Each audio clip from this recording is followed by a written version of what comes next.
No hay nada más difícil que dar caza a un cazador de hombres. Un asesino en serie es un depredador, pero sus presas son seres humanos. El FBI investiga como mínimo 50 asesinatos en serie al año. Tienen fantasías que les impulsan a la violencia y asesinan una y otra vez.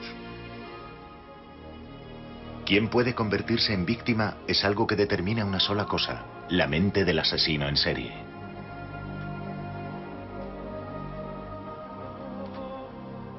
Un perfil es un retrato psicológico del asesino, una especie de mapa de la mente del homicida.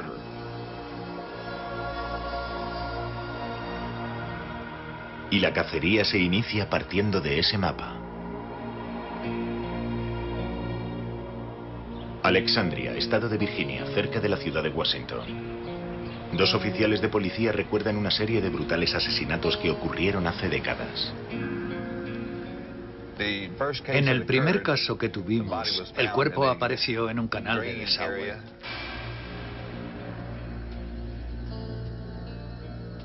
El detective Tom Morhead resume la historia del caso a su visitante. En el caso de la segunda víctima pasaron 6 semanas desde la denuncia de su desaparición hasta que la encontramos, aunque su coche apareció de inmediato.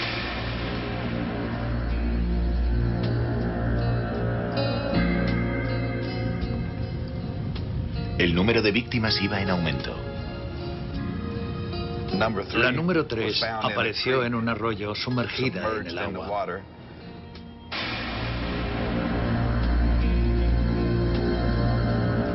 Hubo abusos sexuales en todos los casos. Al hacer la autopsia, enviamos los fluidos al laboratorio. La conclusión es que habían sido violadas. Los detalles de los asesinatos eran tan truculentos que impactaron incluso a los investigadores con más experiencia. 2 fueron acuchilladas. La que había estado desaparecida durante 6 semanas recibió 20 puñaladas en la parte superior del cuerpo. El forense dijo que había habido ensañamiento, lo que a menudo quiere decir que el asesino actúa llevado por una especie de frenesí. 5 mujeres, 3 de ellas asesinadas en el plazo de un mes. En el momento de la investigación no teníamos ni idea de quién podía ser, así que nos preguntábamos cuánto tiempo pasaría hasta el siguiente asesinato. ¿Qué impulsa a un hombre a matar a sus semejantes? No hay respuestas sencillas, pero Robert Ressler se ha puesto como objetivo el encontrarlas. Él encarna el perfil del perfilador psicológico. Robert Ressler comenzó su carrera como investigador militar en el ejército norteamericano. Estuvo destinado en Europa y en el Extremo Oriente. En el ejército aprendió cómo se capturaba a los criminales. Llegué a la conclusión de que si uno entendía los motivos del asesino, se podría dar con él mucho mejor. Comencé a estudiar psicología y continué como criminólogo. Cuando dejó el ejército, Robert Ressler estuvo buscando la manera de conseguir su objetivo. Quería trabajar para los mejores, y eso significaba el FBI. Pensé que aquí podría combinar mi conocimiento del comportamiento criminal y la psicología. Me interesaban especialmente los asesinos en serie, porque pensaba que en su caso la psicología tenía un papel fundamental en el cómo y el porqué de sus crímenes. Cuando Ressler entró a formar parte del FBI en 1970, su interés por la psicología moderna no se vio con buenos ojos. El FBI era un lugar donde contaban las pruebas concretas. A pesar de la oposición interna, Ressler elaboró un plan para estudiar el comportamiento de los asesinos en serie. Lo llamó perfilar.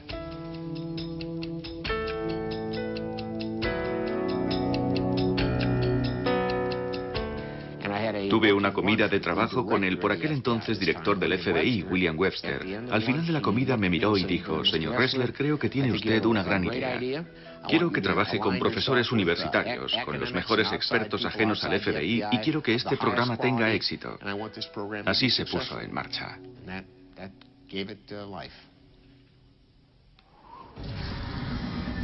Otra vez en Alexandria, en el estado de Virginia. El asesino había apuñalado a su víctima primero en la espalda, luego por delante y finalmente por todas partes.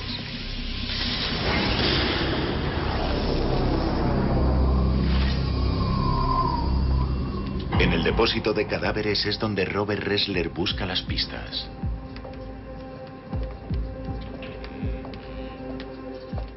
Cada vez que entro en una sala como esta, experimento el temor de que voy a ver algo peor de lo que he visto hasta el momento. Descubrí desde el principio que hay dos tipos de asesinos en serie, los organizados y los desorganizados. Simplemente observando el lugar del crimen y cómo están los cuerpos, puedo establecer una buena base para elaborar un perfil. El detective Moorhead le explica a Ressler que todas las víctimas fueron encontradas completamente vestidas, pero que sin embargo todas habían sido violadas antes de morir.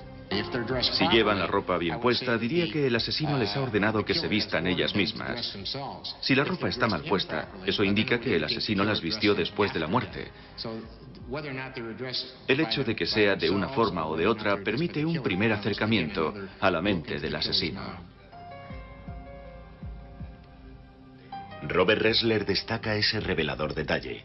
Si el asesino fue capaz de ordenar a las mujeres que se vistieran, delataría a alguien que tenía el control de sus actos, el suficiente como para planear el asesinato, una mente organizada para el trabajo. Siempre se comienza de esta manera, encontrando un rastro y siguiendo la pista del asesino en serie. La pregunta a responder es, ¿cuál es la fuerza capaz de apoderarse de alguien y empujarle más allá del límite? Robert Ressler ha estado persiguiendo esa maldad desde que cumplió los 9 años. Detenedme antes de que mate otra vez. No puedo controlarme. Palabras garabateadas con un pintalabios en una pared por un asesino desesperado. Chicago, 1946, una ciudad atenazada por el miedo. Las escalofriantes palabras del primer asesino en serie moderno cautivaron el interés de todo el país.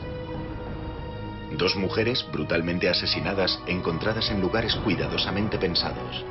El asesino había llegado incluso a vendar las heridas mortales, como si estuviera avergonzado de lo que había hecho.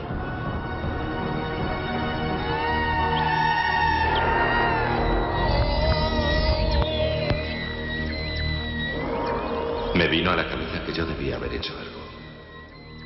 Y me di cuenta de que debía tratarse de una niña.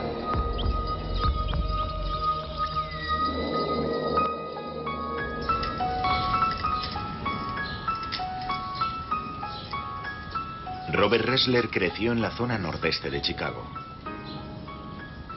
Es bueno estar de vuelta en Chicago. Todavía mantiene contacto con su viejo amigo Philip Koslowski. Juntos recorrieron las calles del barrio cuando eran niños. Era un caluroso y largo verano cuando una serie de asesinatos aberrantes, conocidos como los asesinatos del Pintalabios, estremecieron a la ciudad. Los niños sintieron tal curiosidad que formaron su propia agencia de detectives. Su misión, capturar al asesino del Pintalabios. La idea surgió de una película que habíamos visto en la que unos niños eran detectives, así que decidimos hacer lo mismo. Le poníamos mucha intriga y misterio. Usábamos barbas falsas y gafas oscuras, sin las que considerábamos que ninguna organización de espionaje que se precie puede pasar.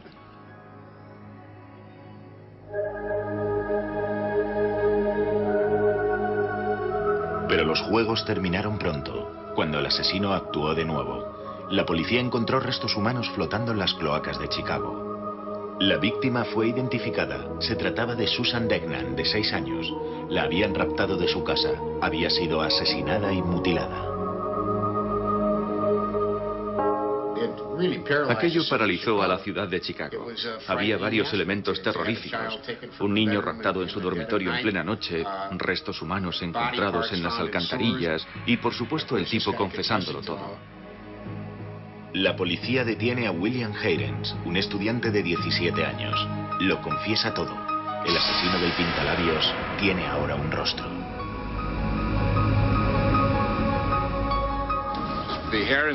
El caso Heirens tuvo un tremendo impacto en la población de Chicago. En tu caso te llevó de hecho a intentar introducirte un poco en la mente de esa persona y descubrir las razones por las que lo hacía. Y luego eso te condujo hacia la carrera que acabaste por elegir. Así es. El asesino del pintalabios suscitó mi curiosidad y eso nunca me ha abandonado. Yo quería entender a la gente que era como William Heirens. Heirens entraba en los apartamentos de mujeres jóvenes. Cuando le sorprendían, asesinaba casi sin pensarlo. Matar no era una satisfacción, era un mal necesario. El hecho es que sufría un verdadero impulso obsesivo-compulsivo que lo llevaba a efectuar esos robos, y se hizo tan fuerte que ya no podía resistirse a él. La pregunta era, ¿sufren estos asesinos impulsos irresistibles o se trata de una compulsión ante la que deciden no resistirse? El joven Ressler estaba fascinado. Tomé una decisión, quería convertirme en un detective de verdad. ¿Te acuerdas de aquel tipo que solía llevarnos la compra a casa? El hombre que llevaba la compra a casa de los Ressler no era otro que uno de los más terribles asesinos en serie de nuestros tiempos.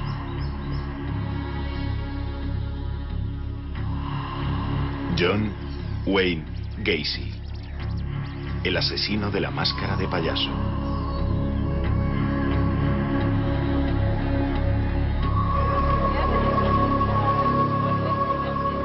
Los payasos asesinan con impunidad. 1978. John Wayne Gacy era un ciudadano respetado en la ciudad de Chicago. Durante los fines de semana solía entretener a los niños con un traje casero de payaso. Nadie sabía lo que realmente ocultaba la máscara. Gacy y yo crecimos en el mismo vecindario. Estuvimos juntos en los Boy Scouts. A veces me pregunto cómo terminamos en lados opuestos de la ley.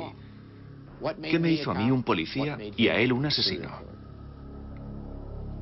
Joe Kosenczak fue el hombre que dio caza a John Wayne Gacy. Tras semanas de vigilancia, el jefe de detectives ordenó un registro de la casa de Gacy. Después de la desaparición de un hombre joven que había estado hablando con Gacy sobre un trabajo en su empresa de construcción, Kosenczak obtuvo una orden judicial para registrar la casa de Gacy. El hueco bajo la casa fue descubierto en realidad por un detective que vio una fisura en los azulejos. Me llamó, nos hicimos con un destornillador y conseguimos abrir la trampilla. En aquel momento no sabíamos que se trataba de una trampilla, pero todo el suelo de ese armario se levantaba. Y entonces vimos que se trataba del acceso a un hueco bajo la casa.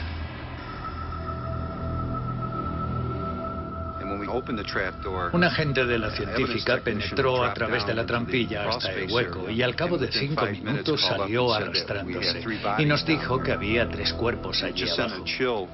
Todos sentimos un escalofrío al pensar que podía haber un número indeterminado de cuerpos. Es algo sobrecogedor. Escuché la noticia por la radio. Era un caso importante. Alguien que había planeado asesinar a 33 personas de forma premeditada. Era exactamente lo que estaba buscando para poner a prueba mis teorías sobre los asesinos en serie organizados. Ressler voló a Chicago y se ofreció a ayudar a Joe Kosenczak en su investigación. Me incorporé a la investigación cuando comenzaron a aparecer los cuerpos. Fui a la oficina local del FBI y les dije, ¿qué puedo hacer para ayudar? Pertenezco a la unidad de ciencias del comportamiento del FBI. Tenemos algunas ideas respecto a este material. Una de las cosas que les indiqué que hicieran fue buscar los objetos personales de la gente declarada como desaparecida en esa zona. La policía encontró un carné en el archivador de Gacy. Pertenecía a un hombre joven que había desaparecido varios meses antes. Y eso encajaba con un montón de cosas que tú nos habías contado sobre esos tipos. Sí, esa es una de las cosas que descubrimos sobre ellos, que conservan objetos personales de sus víctimas. El asesino en serie se queda con los anillos del colegio, las cadenas de oro, las hebillas de los cinturones, los carnés de identidad. Para él son trofeos o souvenirs que le recuerdan sus momentos de éxito y satisfacción, lo cual puede recordar una peculiar forma de comportamiento normal.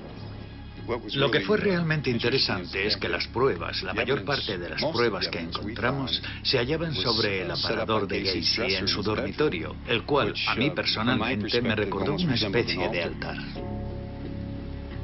De la casa de John Wayne Gacy fueron saliendo un cuerpo tras otro. La mayor parte de los cadáveres se encontraba en avanzado estado de descomposición. Para los agentes fue una tarea horrible.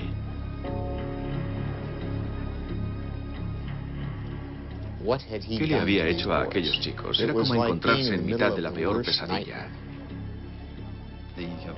La violencia de los crímenes era simplemente horrenda. Muchos de los policías sufrieron depresión porque nunca habían visto a personas torturadas y asesinadas de esa manera. Tiempo después, mientras estaba celebrando la cena de Nochebuena con mi familia, me vino a la cabeza el pensamiento de que había 33 chicos que jamás volverían a celebrar una Navidad. Y yo estaba con mi familia. Lo que había visto era sencillamente devastador. La casa de Gacy fue completamente desmantelada. Hoy se levanta un nuevo edificio en ese solar. Este es John Wayne Gacy camino de los juzgados. Se convirtió de manera instantánea en el asesino en serie más famoso de Norteamérica.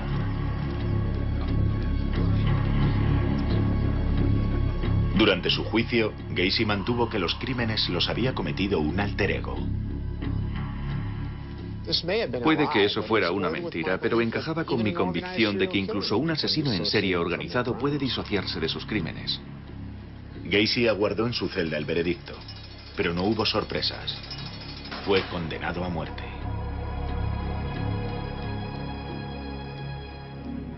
Tras la detención de Gacy, Ressler convenció a sus superiores del FBI de que una serie de entrevistas exhaustivas con asesinos en serie como Gacy resultaría beneficiosa para el programa. Les expliqué que un hombre como Gacy podía darnos mucha información sobre la razón por la que asesina. Se trataba de una oportunidad que no podíamos dejar pasar. Me alegro de que estuvieran de acuerdo. Así pues, Robert Ressler dirigió la primera entrevista en profundidad con John Wayne Gacy. Permitió dibujar el primer mapa detallado de la mente de un asesino en serie.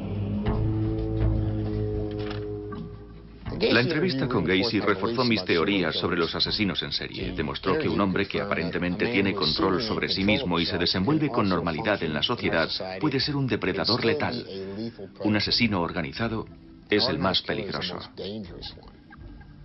El método de la cuerda es un torniquete, así que sirve para cortar el paso del aire. Si vas a matar a alguien, simplemente se lo pones alrededor del cuello y le das unas cuantas vueltas hasta que la persona deja de moverse.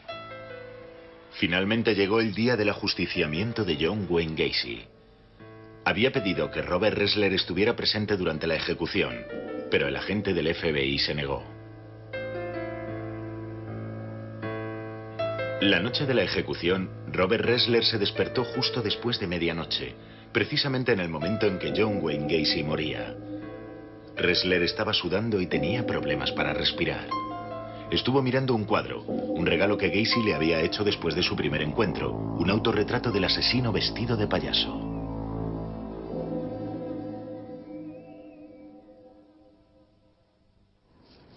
Otra vez en Alexandria, Virginia. El asesino había estrangulado a su siguiente víctima solo con sus manos.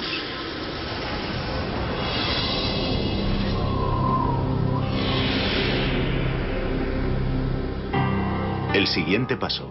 Para comenzar a elaborar un perfil del asesino de Alexandria, Ressler busca inspiración en los horrores de los archivos de sus viejos casos.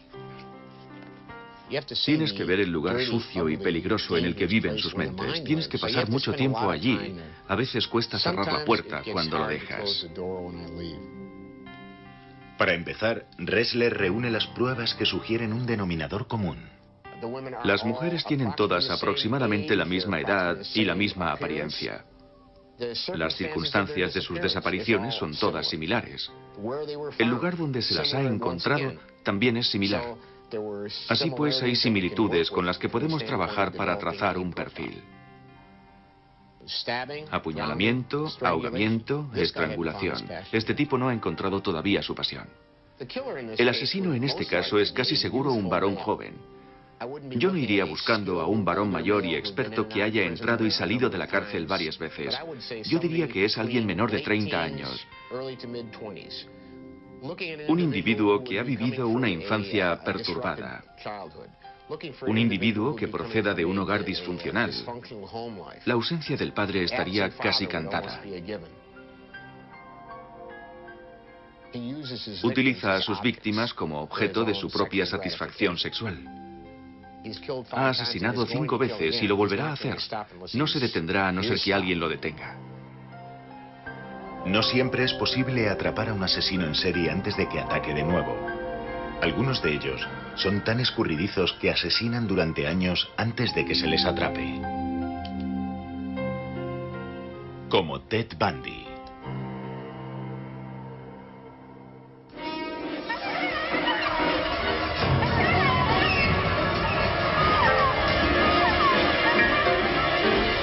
Era como salir de un trance o sueño horrible.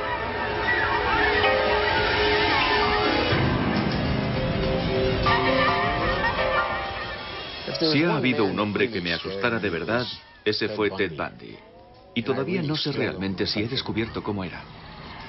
Seattle, Washington, 1974. La policía investiga la desaparición de 6 estudiantes universitarias. 2 más fueron secuestradas a plena luz del día.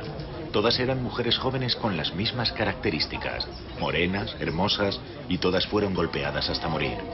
Bob Keppel de la policía de Seattle estaba a cargo de la investigación y aún hoy en día sigue obsesionado con el caso. Bundy es un verdadero enigma. Intentar descubrir un patrón de conducta en él sería realmente difícil porque actuaba de maneras muy distintas. No sabíamos nada sobre sus métodos cuando empezamos a encontrar a sus víctimas. No podíamos identificar ningún patrón porque solo encontrábamos huesos. Bundy era un animal y cualquier otra cosa que quisiera ser. Bundy es en realidad lo que yo llamo un camaleón. Este tipo podía cambiar de aspecto casi en cualquier situación. Tiene tantos rostros que podía ser cualquier cosa que quisiera ser. Podía estar en un campus universitario haciéndose pasar por un joven profesor adjunto. Podía pasar por un loco del esquí. Podía ponerse un traje y una corbata y ser un joven abogado. Realmente daba la impresión de que el tipo podía transformarse para adaptarse a cualquier situación. Uno de sus trucos favoritos para atraer a sus víctimas. Bundy se ponía un brazo en cabestrillo y dejaba caer unos libros. Les pedía a las jóvenes que se los recogieran. Entonces las golpeaba con una barra, las arrastraba hasta su coche, abusaba de ellas, las torturaba y las asesinaba, y luego escondía sus cuerpos en el bosque. Chicas con bikini, pelo largo, menudas, ese era su estilo de víctima. He llegado a tener la sensación de que él mismo era un perfilador experto que había elaborado un perfil de sus víctimas. Daba la impresión de que en un grupo como el que estás describiendo era capaz de elegir a las más vulnerables. La elección de las víctimas nos dice mucho sobre el asesino. Bundy era un paradigma de ese asesino organizado. Necesitaba chicas que se parecieran. Puede que resulte un poco más fácil entender a un asesino como Bundy porque tiene un plan maestro, pero hasta que no conoces ese plan son tan difíciles de pillar como un asesino psicótico. Cuando le pidieron a Ressler que ayudase a diseñar el cartel de Se Busca, tuvo la posibilidad de avisar a las mujeres jóvenes y atractivas que encajaban en el perfil de Bundy. Cuando finalmente detuvieron a Bundy en 1978, Bob Keppel y Robert Ressler fueron de los pocos agentes de seguridad que pudieron interrogarle. Es el tipo de persona en cuya cabeza solo puedes entrar cuando él está preparado para ello. Intentamos ir allí y hablar con él a su nivel o un poco por debajo de su nivel, porque nos avisaron de que si llegábamos a una situación en la que pareciera que estábamos siendo condescendientes, se cerraría del todo. Siempre me asustó que él se metiera más en mi cabeza que yo en la suya.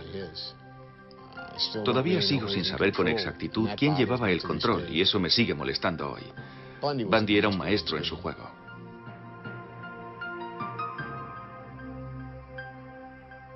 La última treta de Bundy consistió en ofrecerse como asesor de la unidad de ciencias del comportamiento.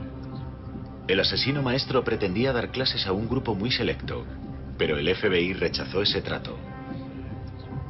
24 de enero de 1989. Todo el mundo aguarda la ejecución de Bundy. En su celda, el asesino lee un libro. Sabe que el fin está cerca. En el exterior se ha reunido una multitud para celebrar su muerte.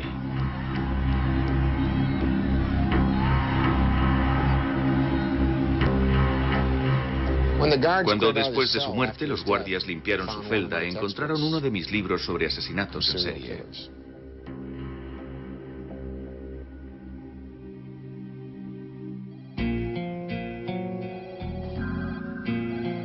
Bundy nos enseñó una cosa: se necesita un esfuerzo organizado para analizarlos a ellos y a sus crímenes.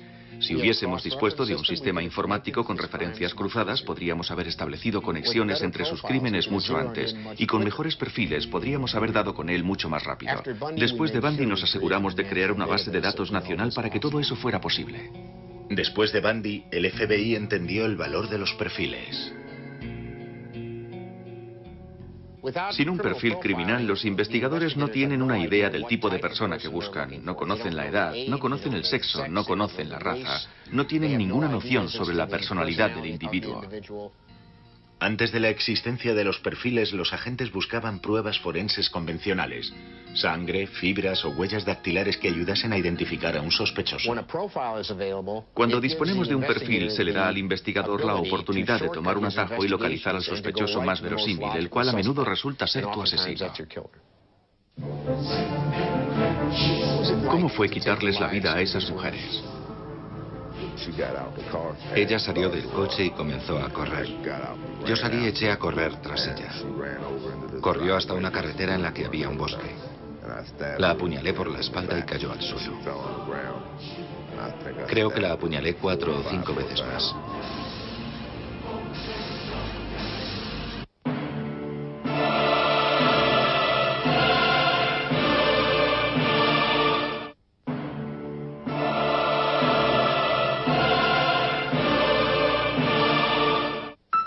Robert Ressler ha escrito mucho sobre la mente criminal.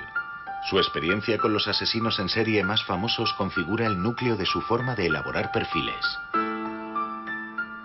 Todo se reduce a clasificarlos en organizados y desorganizados. Gacy y Bundy trazaban un plan, sabían cómo satisfacer su impulso para matar y elaboraban un plan en ese sentido.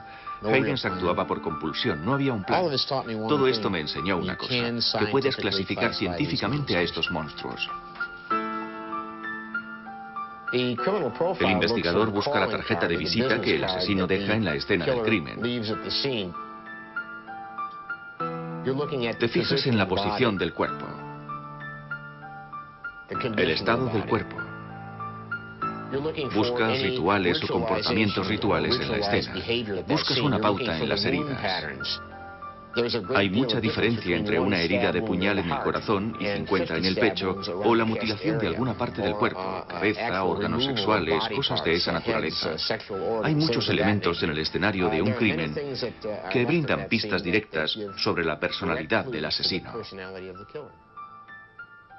Ressler también ha sido asesor de series de televisión y películas. Todos sabemos, gracias al cine y a la televisión, que se nos ve como alguien que lo sabe todo. Llega al escenario del crimen, hace un perfil y caso resuelto. En realidad no funciona así. El perfil es solo una de las herramientas que hay en la caja del investigador. Durante los años que ha pasado en el FBI, Robert Ressler ha dominado esta herramienta como nadie.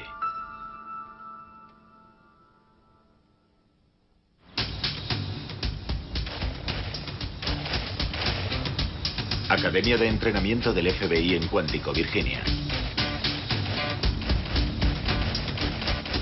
Desde 1976, este es el lugar en el que Robert Ressler, John Douglas y otros veteranos de la Unidad de Ciencias del Comportamiento han enseñado a los jóvenes agentes del FBI el arte de elaborar perfiles. Aquí, Ressler ha contribuido a la formación de generaciones de analistas. No somos trabajadores sociales, no somos psicólogos, no somos psiquiatras. Tenemos algunas nociones en este tipo de materias. Ressler fue un pensador muy original en el terreno de la psicología criminal.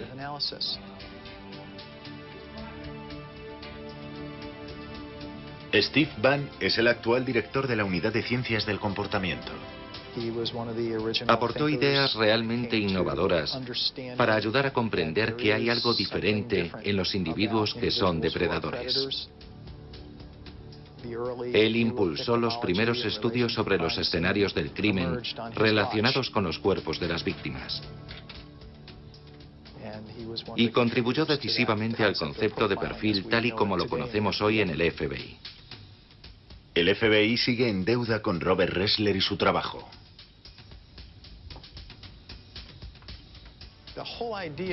La simple idea de ir a una cárcel e intentar comprender cómo funcionan las cabezas de esas personas que han sido los asesinos en serie más famosos es tremendamente original.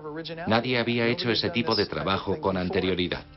Aunque en el fondo todo el FBI reconoce que la elaboración de perfiles no es algo completamente nuevo. Los agentes de la policía siempre han elaborado perfiles sin llamarlo de esa manera. El hecho de que el FBI o Bob Ressler o sus socios hayan aparecido en el siglo pasado o las 2 últimas décadas y hayan organizado algunos de los conceptos que los detectives vienen usando desde hace cientos de años, ¿es un nuevo conocimiento salido de la nada? No. La elaboración de perfiles no es un arma que haya acabado con los asesinatos en serie. Se considera que solo en Estados Unidos andan sueltos entre 30 y 50 asesinos en serie.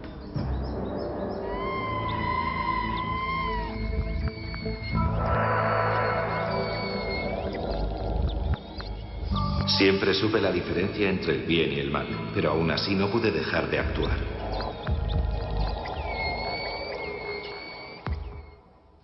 Septiembre de 1983. Tuvimos el caso de un niño repartidor de periódicos desaparecido cuyo cuerpo se halló en Omaha, Nebraska. El FBI pensó que podía estar relacionado con un caso de Iowa a unas 300 millas de distancia. Me ordenaron que fuera a Omaha de inmediato.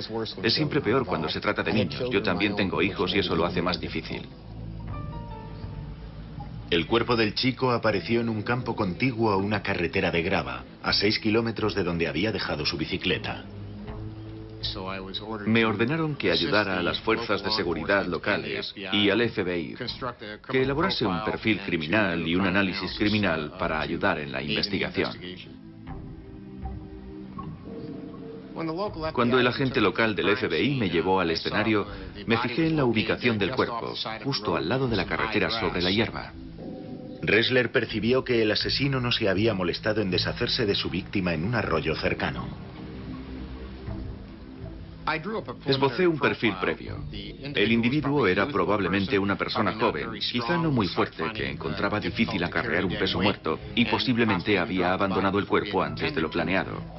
Al mismo tiempo tuve la sensación de que se trataba de un principiante, que no nos enfrentábamos a un asesino en serie con experiencia, sino que posiblemente se trataba de su primer crimen. Robert Ressler se puso a trabajar y redactó su primer borrador. En mi perfil expuse, el autor del crimen debe tener un problema sexual crónico, con experiencias sexuales extrañas y pervertidas a lo largo de su vida.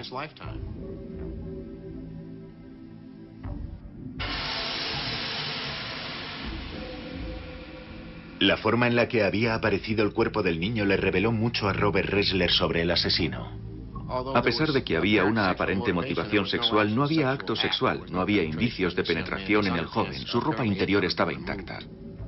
Eso le sugirió a Robert Ressler que el asesino era joven e inexperto en relación al sexo. Faltaba un trozo de carne del hombro del chico, un trozo que había sido rebanado. También faltaba un pedazo en la pierna. Además de los cortes, la carne desaparecida me indicaba que el asesino podría haber mordido a su víctima, lo cual sería típico de este tipo de crímenes, morder llevado por el frenesí. También tuve la impresión de que nuestro hombre era un lector de revistas de detectives. Al haber recortado las marcas del mordisco, me daba la pista de que este hombre sabía que las huellas dejadas por los dientes pueden ser identificadas por el forense. En diciembre del mismo año, justo antes de Navidad, otro muchacho joven aparece muerto en Omaha. Era otro repartidor de periódicos. El chico había desaparecido durante las primeras horas de la mañana.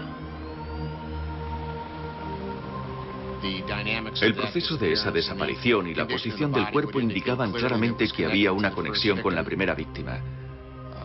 Tuve la sensación de que mis peores temores cobraban forma. Un asesino en serie andaba suelto.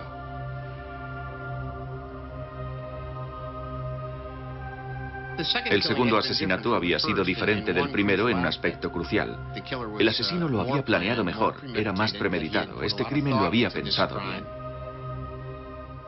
Obviamente se había recreado cortando y mutilando a la víctima. Todo ello me indicaba que el asesino estaba disfrutando con su labor y que de hecho lo iba a hacer otra vez. Robert Ressler sabía que si quería evitar más asesinatos tenía que elaborar un perfil mejor. Revisé mi primer perfil. Ahora tenía la impresión de que el asesino residía en la zona de Bellevue o más probablemente en la base aérea. Ressler llegó a esa conclusión porque el asesino había demostrado estar demasiado familiarizado con el entorno y porque parte de la cuerda con la que había atado a sus víctimas era utilizada solo por el personal de las fuerzas aéreas. Me encontraba en casa cuando sonó el teléfono. Mi esposa contestó y me dijo que el FBI me llamaba desde Omaha, Nebraska. Me dio un vuelco al corazón porque pensé, oh no, otra víctima. John Juber, 21 años, 1,70 m, 74 kilos de peso. Un técnico de radar de escasa graduación de la base aérea. El agente me dijo por teléfono que habían encontrado a un buen sospechoso. Estaba bajo custodia y encajaba con numerosos aspectos de mi perfil. La policía había hecho el seguimiento de un sospechoso que vivía en la base aérea. Cuando registraron la habitación de Juber encontraron 24 revistas de detectives. Se confirmaba incluso este pequeño detalle del perfil de Ressler. Mi perfil ayudó en la captura del asesino y eso me llenó de satisfacción. Di en el clavo con las revistas de detectives. Pero todo el asunto era terrorífico porque era solo un muchacho. Este caso me afectó más que otros, no solo por mi relación directa con su captura, sino también porque me mostró que los mecanismos de una mente criminal se aplican al margen de lo joven que sea el asesino. John Juber fue ejecutado en la silla eléctrica por los asesinatos de los dos chicos repartidores de periódicos. El caso de Alexandria sigue abierto. El asesino mantuvo bajo el agua a su siguiente víctima hasta que ella dejó de forcejear.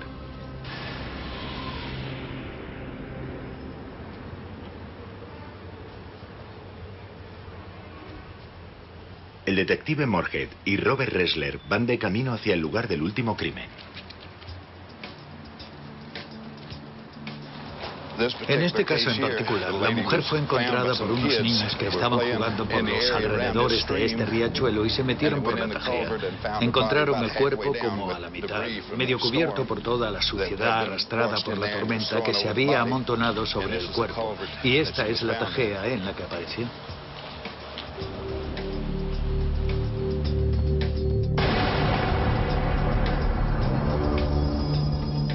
Este es el lugar en el que el asesino acabó con su última víctima.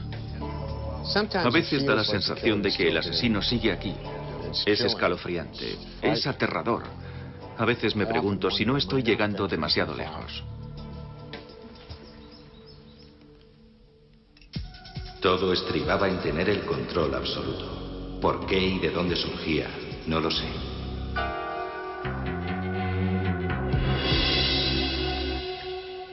Milwaukee, Wisconsin, 1991. Aquí es donde Jeffrey Dahmer vivió y asesinó. Era como introducirse en el abismo. Aquí teníamos un pequeño apartamento en el que habían acontecido los peores horrores que el hombre pueda concebir. El caso de Jeffrey Dahmer me afectó mucho personalmente.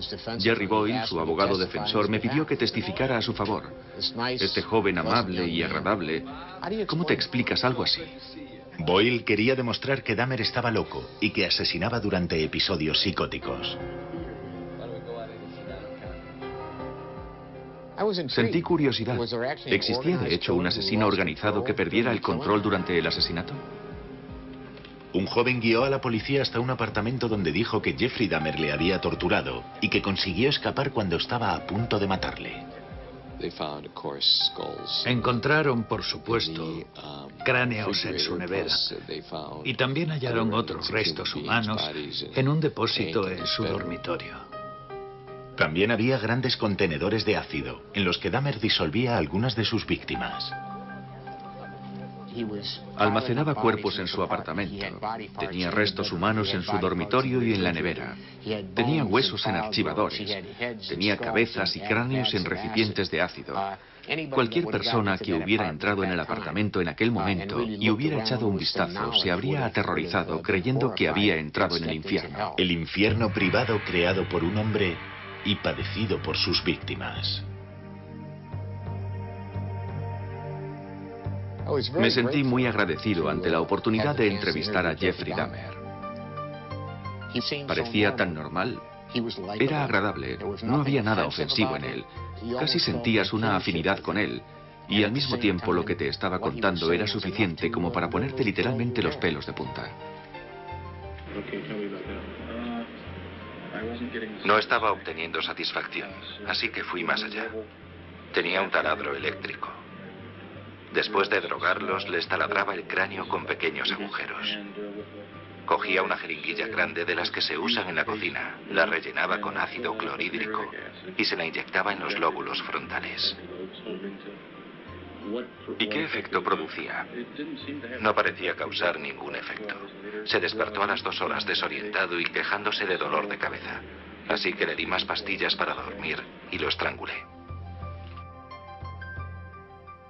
Él creía que haciendo eso podría crear a una persona sin mente pero viva, un objeto sexual complaciente. Me dijo que de esa manera no necesitaría conseguir nuevas víctimas, sino que se quedaría con el zombie sexual. Ahora Ressler comprendía por qué Dahmer tenía que matar una y otra vez. Un ejemplo perfecto del asesino en serie organizado en acción. Hacia el final Dahmer ya no se controlaba. Tan solo aguardaba a la siguiente víctima mientras intentaba deshacerse de la última. Durante el juicio de Jeffrey Dahmer, a Robert Ressler no se le permitió testificar. El juez rechazó la alegación de demencia. Ressler sigue convencido de que Dahmer estaba enfermo mentalmente cuando cometía sus crímenes. Tenía la sensación de que Dahmer era un caso clásico y perfecto de asesino en serie. Era blanco, era varón, no estaba casado. A pesar de que puede respetar la ley y las convenciones de forma rutinaria, una vez comienza a introducirse en sus fantasías y se permite a sí mismo hacerlo, llega a un punto en el que está al acecho buscando una víctima. En el instante en el que el joven llegaba al apartamento y la puerta se cerraba, Dahmer se perdía por completo. Llegado a ese punto era presa de un impulso emocional para conseguir sus fines, que era tener relaciones sexuales con ese individuo inconsciente y tarde o temprano muerto. Mutilación, canibalismo, estas cosas tomaban el control. Dahmer ya no era capaz de dejarlo. Pero ninguna de estas explicaciones supuso la menor diferencia para las familias de las víctimas.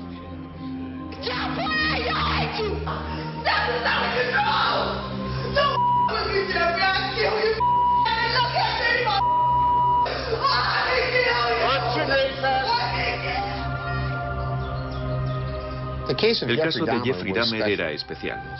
Me invitó a entrar en su mente y de repente lo inexplicable se volvió explicable. Los Bob Ressler de este mundo, si no tienen cuidado, pueden acabar en un pésimo estado mental. Lo que están intentando hacer como algo bueno puede convertirse en algo malo para ellos, porque puede tener el efecto de cambiar su espíritu mismo, su esencia.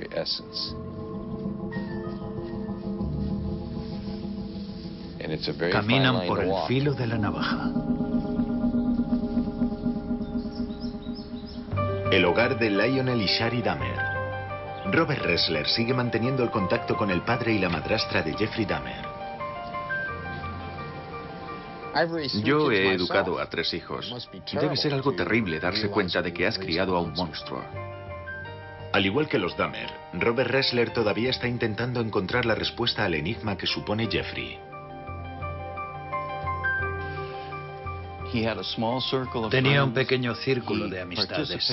Participaba en todo tipo de actividades gracias a nuestra insistencia. Fútbol, tiro con arco, los Boy Scouts. También criábamos corderos juntos. El problema fue que era muy tímido e insociable. No hubo ningún signo que nosotros pudiéramos ver. No sabíamos nada de sus merodeos por el barrio en bicicleta cuando tenía 13 o 14 años, buscando zorros muertos, marmotas o cosas así. Siempre vi a Jeff como un niño perdido. Vi a un niño pequeño perdido.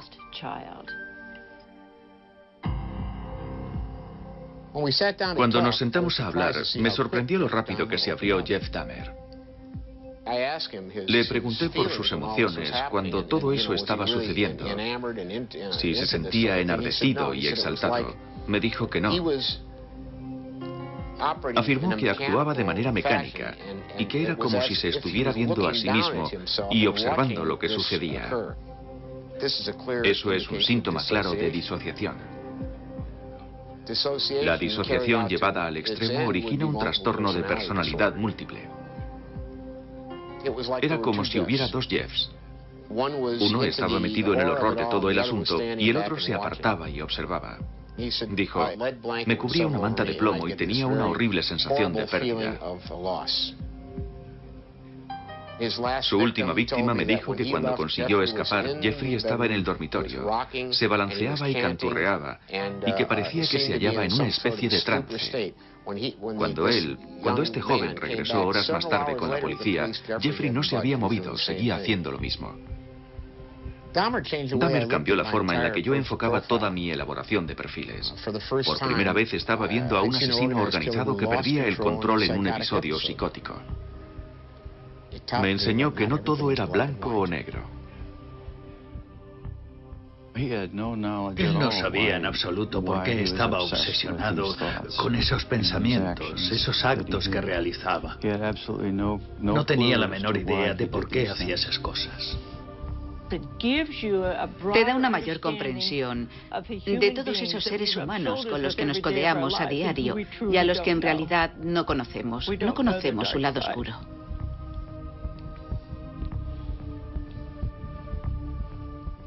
Dolor y confusión.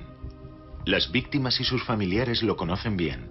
Incluso el especialista no es inmune.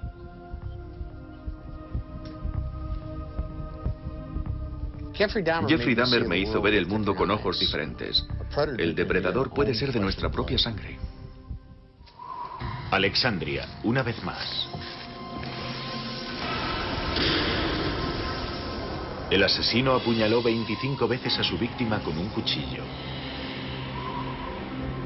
Finalmente, la policía detiene al asesino de Alexandria. Cuando cogieron a Monty Riesel en Alexandria, casi entré en éxtasis. En un momento como ese hay mucho de gratificación personal. Ressler había apuntado que el autor sería un hombre joven, de entre 18 y 25 años. Monty Riesel tenía 17. Ressler había predicho que el asesino habría crecido sin un padre. El padre de Monty Riesel abandonó el hogar cuando el chico tenía 7 años. Cuando el chico fue detenido, me sorprendió un poco la edad. Yo había calculado, al pensar en la edad, que sería algo más mayor.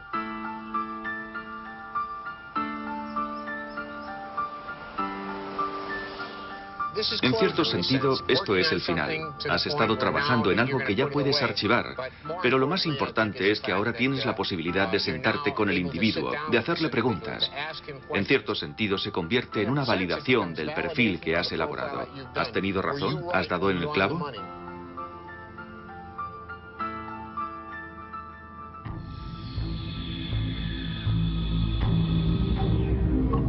Prisión de máxima seguridad de Dillwyn, en Virginia. Aquí es donde Monty Riesel pasará el resto de su vida.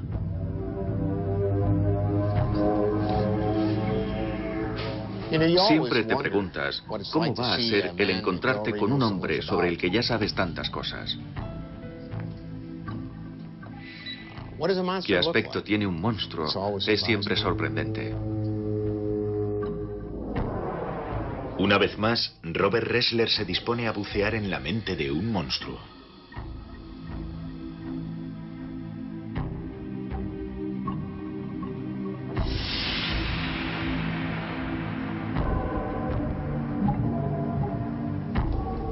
Cara a cara con un asesino en serie. Robert Ressler se introduce en el mundo extraño y distorsionado de Monty Riesel.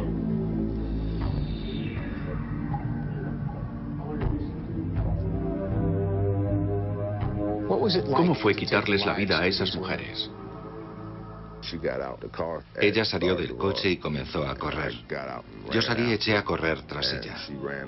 Corrió hasta una carretera en la que había un bosque. La apuñalé por la espalda y cayó al suelo. Creo que la apuñalé 4 o 5 veces más.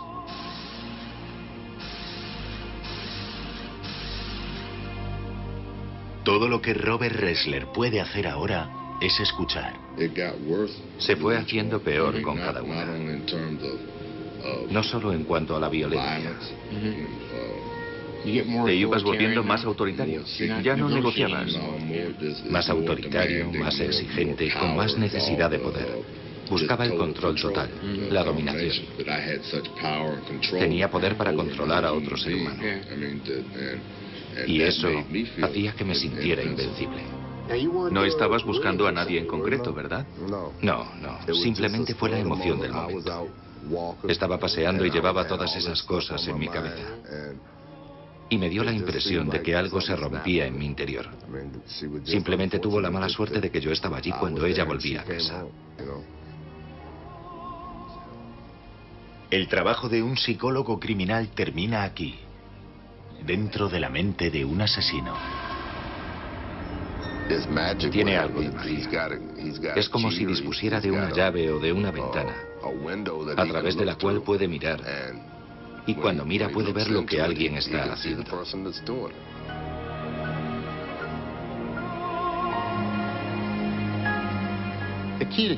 La clave para atrapar a un asesino en serie es situarte en los patrones de pensamiento de ese individuo. Debes pensar como él, tienes que sentir lo que él siente, tienes que seguirle en sus crímenes y terminar por adelantarte a él.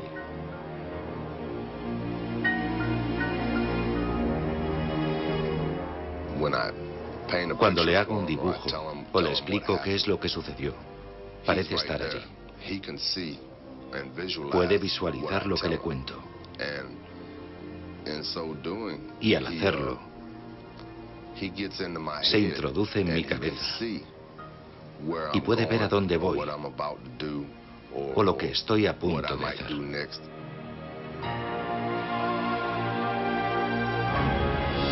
Y así, el asesino en serie completa el perfil del perfilador.